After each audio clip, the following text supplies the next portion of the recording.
Assalamualaikum warahmatullahi wabarakatuh.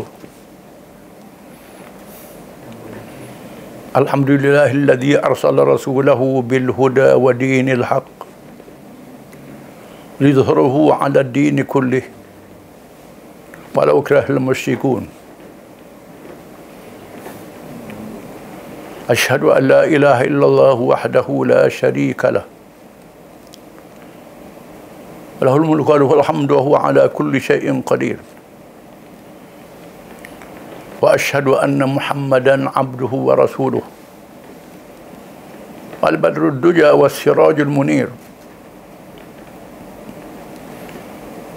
Wassalatu wassalamu ala Rasulillah wa ala alihi wa sahbihi wa man tabi'ahu wa nasarahu wa walah, amma ba'd. Marilah sama-sama kita memperingati peristiwa Fathu Makkah ataupun membebaskan Mekah daripada jahiliyah yang berlaku pada 20 Ramadan tahun ke-8 Hijrah, yang menjadi titik tolak yang penting kepada kekuatan Islam yang bertapak di benua Arab apabila selepasnya berduyun-duyun kabilah-kabilah Arab datang menganut agama Islam.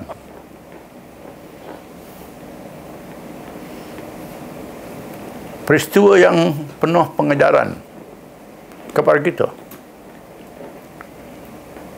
bagaimana pendekatan konsep memulakan perdamaian dalam hubungan kaum dan antarabangsa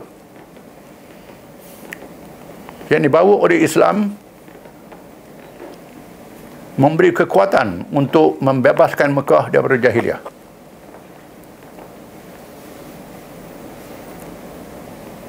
Yang berbeza dengan membebaskan tanah air daripada penjajahan asing. Walaupun sebahagian besar sebenarnya Arab di masa itu ditakluk oleh penjajah Parsi dan Rom. Namun Nabi SAW memulakan perjuangan membebaskan bangsanya sendiri daripada jahiliyah. Membebaskan tanah airnya sendiri, Makkah, daripada jahiliyah, kaum bangsa dan keluarganya sendiri. Kerana mesej Islam itu untuk seluruh manusia di seluruh dunia, bukan untuk bangsa Arab saja.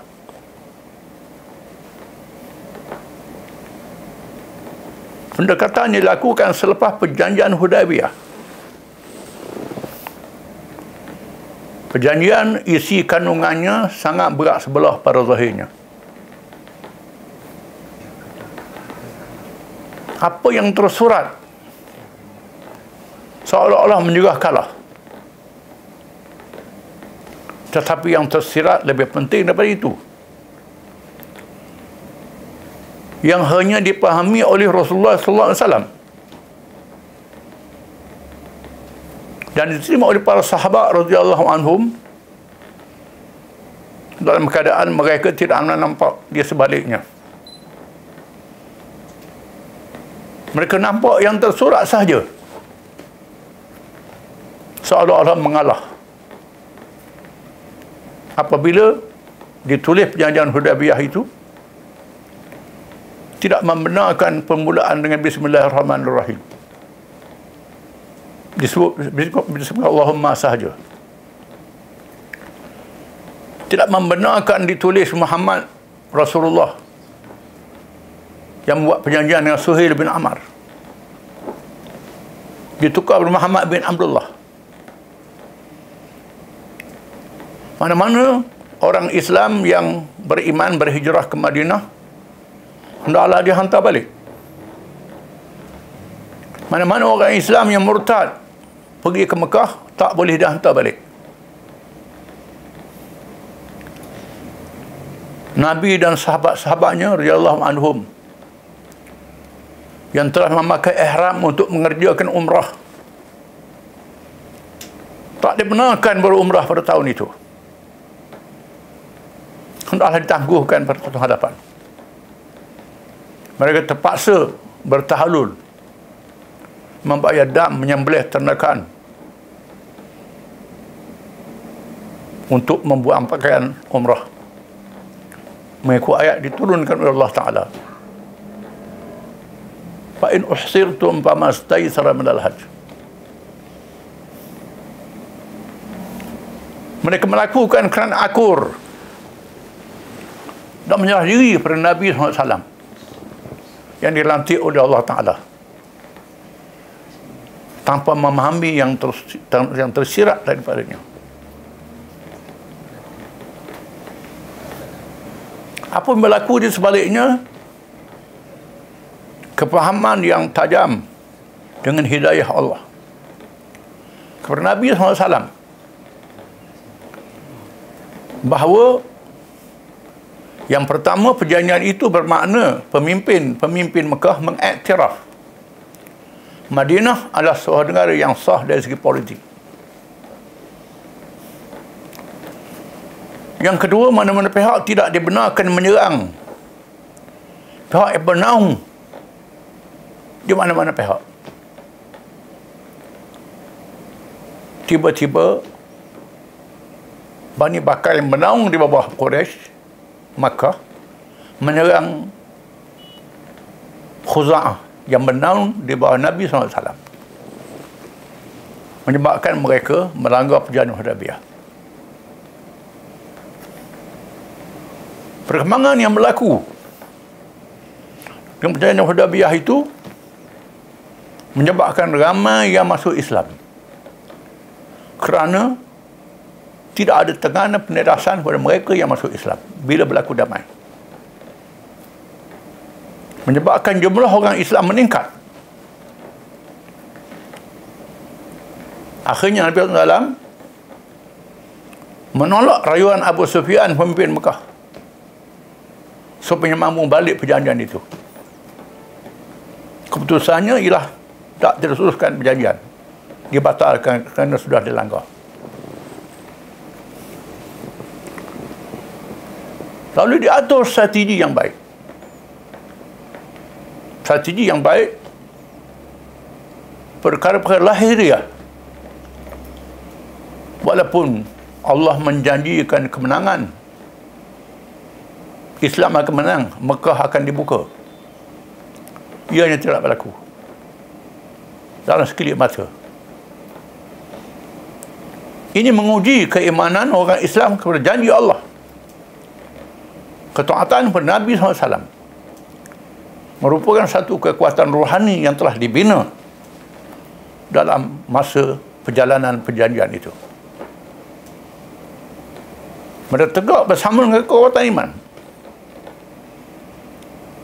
Yang kedua, meningkatnya jumlah orang Islam, bermakna meningkatnya jumlah bala tentera Islam, persediaan yang lebih kuat. Nabi SAW merahsiakan perancangan untuk menyerang Mekah. Dia hantarnya pengintip,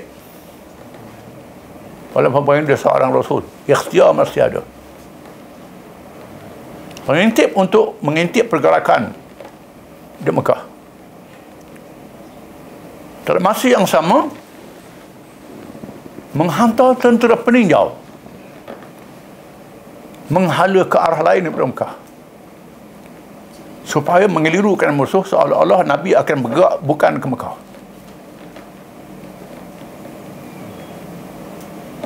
Apabila terdapat ada kalangan yang cuba nak membocorkan maklumat dengan para sahabat radhiyallahu anhum yang lemah imannya, dengan menghantar surat kepada pemimpin Mekah melalui seorang wanita, seorang perempuan. Allah memaklumkan kepada Nabi SAW. Lalu Nabi memerintah Sayyidina Ali dan Az-Zubair radhiyallahu anhuma supaya mengejar perempuan ini satu tempat yang diberitahu oleh Nabi, diberitahu oleh Allah. Kedua sahabat ini berjaya menahan wanita itu dan mendesak supaya diserahkan surat. Setelah diserah surat, mereka sangat setia, sangat beramanah dan berdisiplin.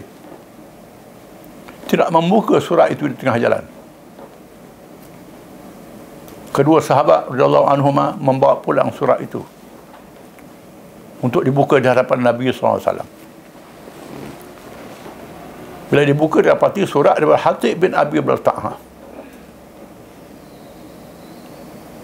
Dimaklumkan kepada pemimpin Mekah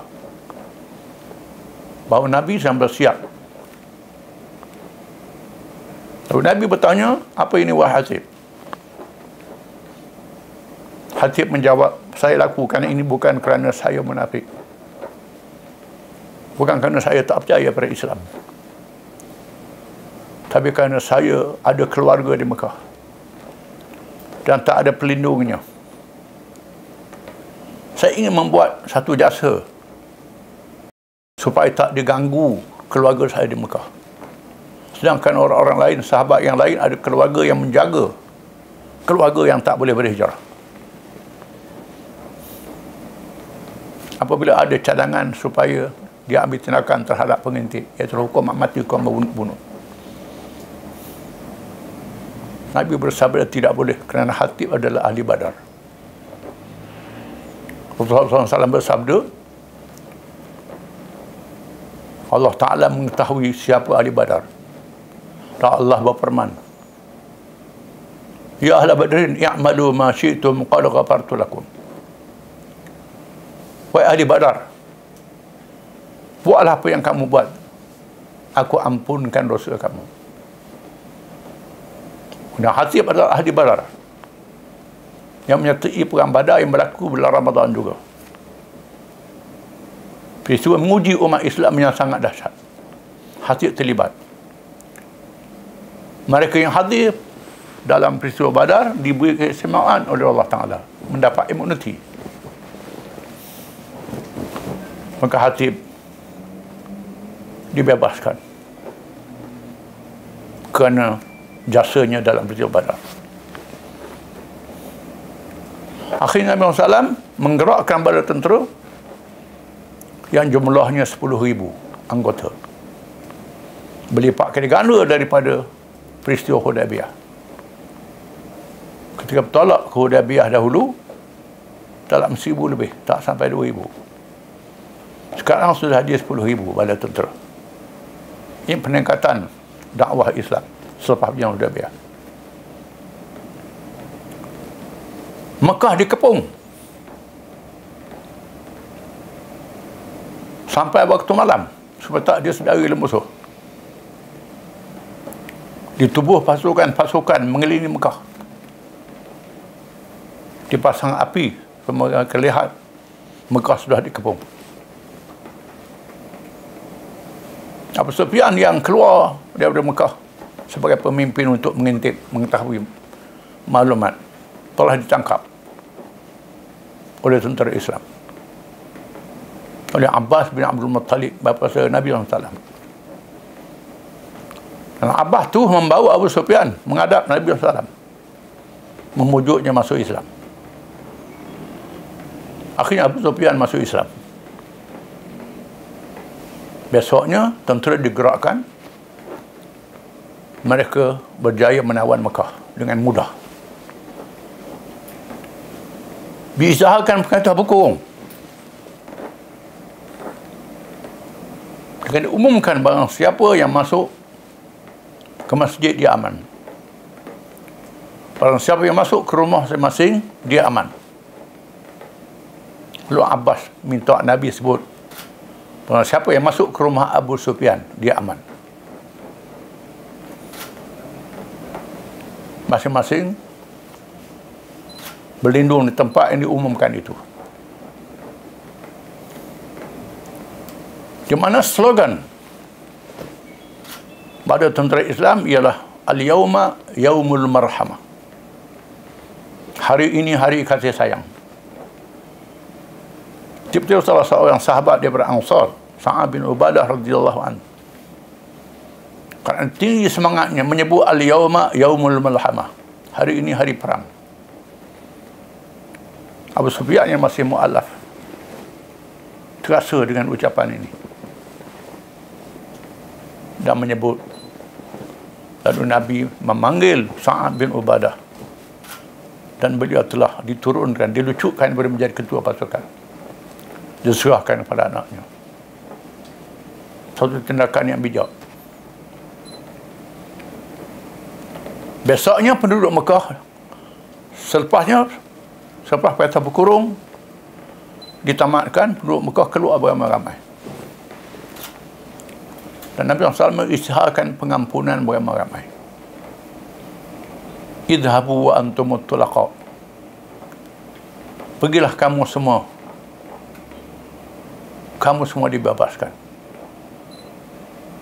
Aku bersikap macam Nabi Yusuf AS terhadap saudara-saudaranya yang mencampaknya dalam telaga sehingga jadi abdi beberapa tahun. Bila saudara-saudaranya menyerah, Nabi Yusuf memaafkan. Aku ambil tiba Nabi Yusuf yang memaafkan kesalahan saudara-saudaranya. Pengampunan ini memberi kesan yang sangat mendalam.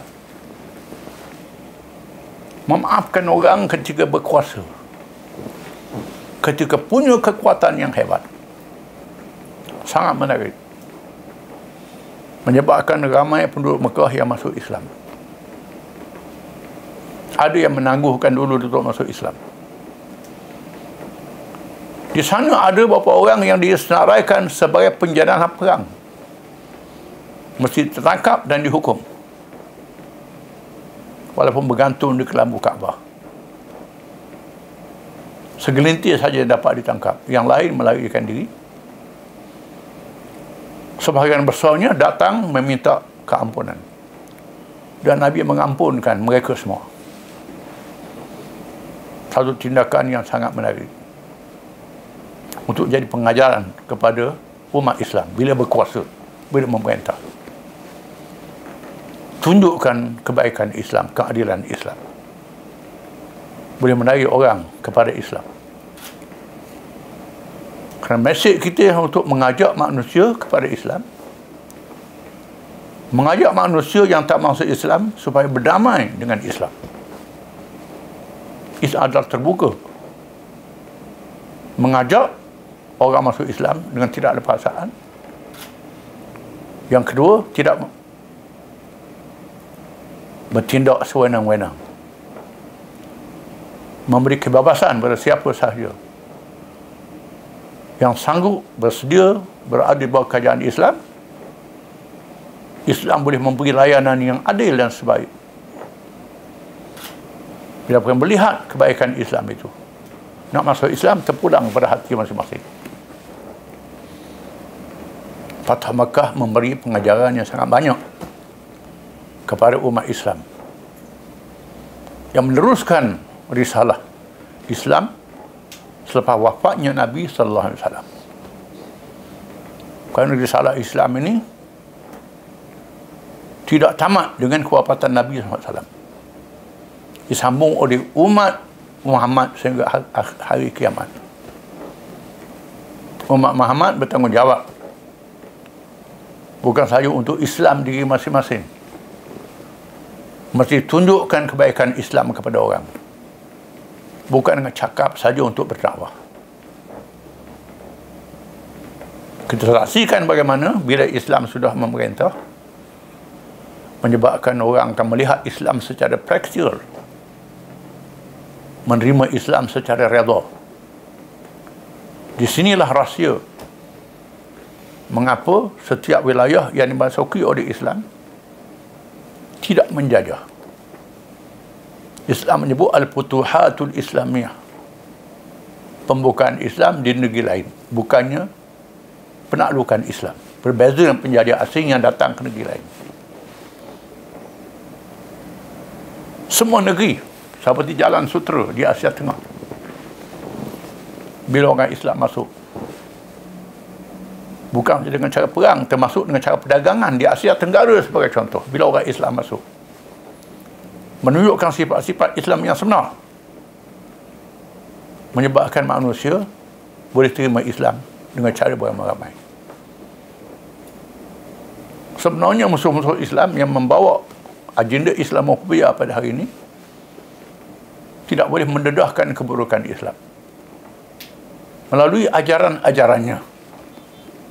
Semua ajaran Islam adalah baik dan benar daripada Allah Ta'ala, petunjuk daripada Allah Ta'ala, tak boleh dinafikan.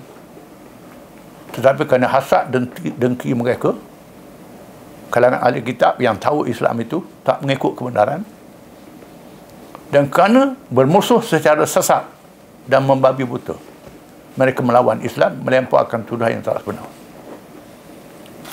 Ada menjadi tanggungjawab kepada umat Islam pada hari ini untuk menghadapi tentangan ini semua, dakwah ini semua, dengan membuktikan Islam itu adalah baik, bukan sahaja dengan ucapan, dengan tulisan, termasuk dengan amalan umat Islam sendiri.